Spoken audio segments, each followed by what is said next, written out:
Welcome to A Reason to Talk with Chris Reason, back with another episode of another serial killer, Herman Allen. Before we get into today's episode, here is a message from the prince of hardcore himself, the Dev. Hey, my name's the Dev, aka the Prince of Hardcore. If you're not watching the Christopher Reasons podcast, what the fuck are you doing in life? Go watch that shit, like and subscribe on his YouTube channel, and go fuck yourself.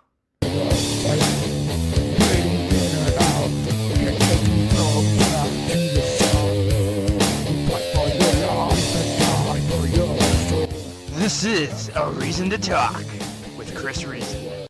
David Herman Allen, born November 18th, 1905. So we're going back here in this episode already, I believe. Let me just double check if that was accurate. Yes, okay. So, David Herman Allen was an American serial killer who was convicted for the 1942 triple murder of his family members a few years after being released from prison for a prior murder conviction. He was sentenced to death for the later crimes and subsequently executed for them later that same year. Okay, before we continue with this, I'm just going to apologize right now in advance that this is going to be a shorter episode. There was not much information or more information I can get on this guy, but I'm going to deal with what I have. At the time of the first murder, Allen lived in his hometown of Benson, North Carolina, together with his wife and young child, and worked at a local lumber yard. Sometime circa 1929, the family took in a 50-year-old lodger named Handy Minson Hodges. What a name! Who worked at a local grocery store. The relationship between the Allen family and the Hodges was initially cordial, with him spending a lot of time with Mrs. Allen under the pretext of teaching her about the Bible and how to use a typewriter. I guarantee you that was not what it was about. On August 6, 1930, Herman was awakened at midnight by the crying of his baby. When he noticed that his wife was not in bed. Concerned about her safety, he began to search for her in the backyard until he peered through the window of Hodges' room, where he saw the pair in bed. Caught it. Distraught by the discovery, he later confronted his wife about her infidelity, and after initially denying it, she admitted to the affair. According to his own account, Allen pondered about the situation until the early morning, when he decided to go to a neighbor's house and borrow a double-barreled shotgun. He then went to Hodges' room and confronted him about it, with Hodges eventually admitted to the affair as well. Upon hearing this, Allen started firing at him, eventually wounding him and causing him to fall down. In spite of pleas to spare his life, Allen shot Hodges in the chest, ultimately killing him. After the shooting, he traveled to the office of his workplace and told the employees present to send a doctor to his house. Allen then went to the home of the deputy sheriff, where he confessed to the crime and peacefully surrendered. Interesting. Following his transportation to the county jail, he was interviewed by the sheriffs about the reason for the crime, explaining that he had shot Hodges after learning that he had been sleeping with his wife. As a result, he was brought to trial, found guilty on all counts, and sentenced to 20 years imprisonment. However, Allen served only 4 before being released and returning to his home in Benson. Okay. Now, mind you, this is the late 20s, early 30s from when this shit happened.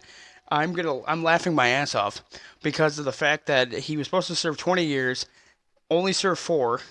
I feel like because of the fact that it was he killed somebody that slept with his wife, and I'm just assuming that is what they're like. The guy deserved it, type shit.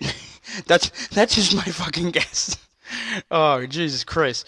Upon his return to Benson, Allen remarried to 26-year-old Ruth May Lee. For the next several years, the family lived on an undisturbed existence, with Herman and Ruth spending a lot of time tending to their respective parents. However, Allen eventually became suspicious of his wife, believing that she was cheating on him, which makes sense because of the fact that it already happened with his last one, with a neighbor named Cap Rayner. In the early morning of January 15th, 1942, he got a 16-gauge shotgun, and at least he's going with a shotgun again, this time a 16-gauge instead of a double barrel, and went to Rayner's house, where he called him to step out on the porch. Upon doing so, Rayner was shot once and fell to the ground, allowing time for Allen to reload and shoot him once more, this time fatally. See, this one there was no proof that his wife cheated on him, and I think it just got to him, so that, like, because of the last one, he's like, fuck this, and started finding out, I'm just going to go kill the fucker. even if it's not true.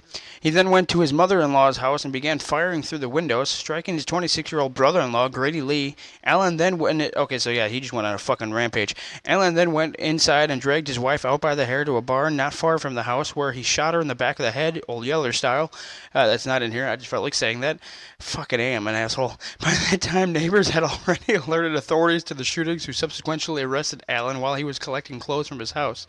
While Allen was lodged in a jail in another county, the mortally wounded Grady was driven to the Johnson County Hospital, where he died 2 years later. Soon after the murders, Allen was arraigned on 3 counts of first-degree murder with his attorneys, announcing that they would attempt to plead temporary insanity. Despite his claims that he was drunk and unable to remember that what had happened on the night of the murders, Allen was found guilty of the killing Grady Lee and sentenced to death. Allen unsuccessfully attempted to appeal his death sentence, but it was upheld by the North Carolina Supreme Court. October 30th, 1942, Allen was executed inside the gas chamber in Central Prison. They don't use that anymore. Followed shortly after the Otis Harris, a 17-year-old black teenager convicted of rape. Shortly before being put to death, he continued to claim that he was drunk at the time and that the victims had wronged him.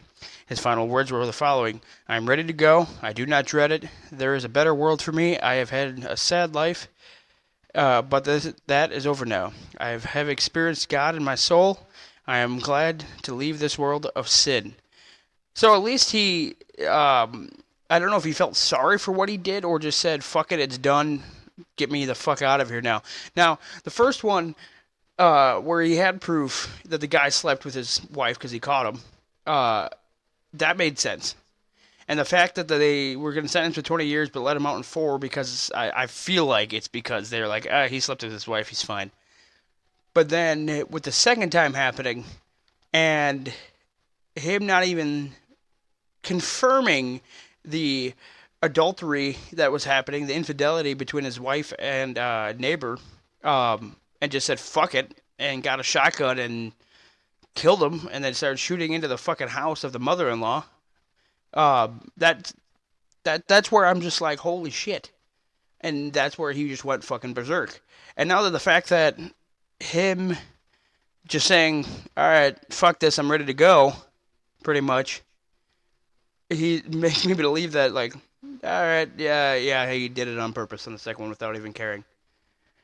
But that's later to be. So, thank you for joining me on today's episode of A Reason to Talk with Chris Reason. Make sure you hit that follow button on all major podcast platforms. Also, hit subscribe on YouTube if you're listening on there.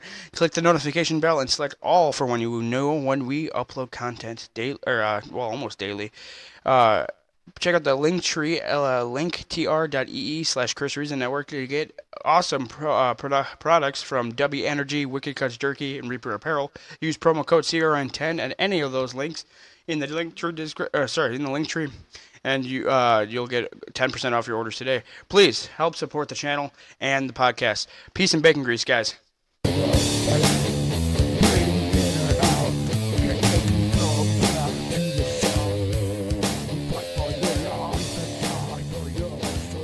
This is A Reason to Talk.